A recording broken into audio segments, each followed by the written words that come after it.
So did you know that there's actually 4 words that when put together create a question that really intimidates most people?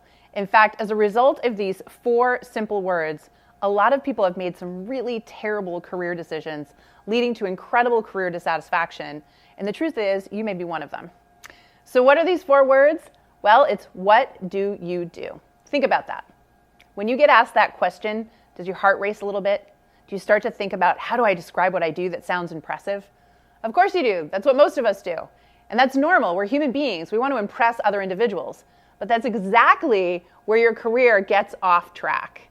If you haven't seen already, I've done a video on your career narrative and how big a role, and you can check it out up here, maybe down here, I'm not sure where the video link is, but you can check it out and you can hear how this career narrative that you've created for yourself is creating an incredible amount of dissatisfaction. And I guarantee you, as you dissect your career narrative, you're going to figure out that it has to do with you answering this question, what do you do? Because you've tried so hard to impress other people and get their respect and their trust.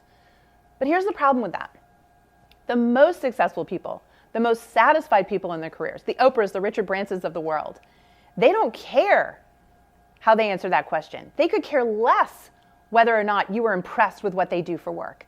You know why? Because they're only focused on impressing the one person that matters most. And that's you. They impress themselves with their work. Now, how do they do that? Well, it's actually so much more simple than people realize. The first step is to figure out what skills you love to use. How do you love to create value?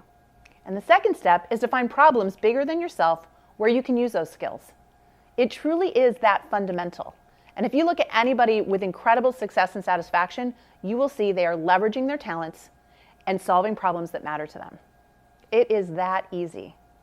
So what are you going to do about this? Well, I hope you're going to start to think really seriously about the fact that you no longer need to impress anyone with your career. In fact, if you're going to make some changes here and find success and satisfaction, you have to start thinking about how you can impress yourself. So when asked the question, what do? You can say something that makes you happy.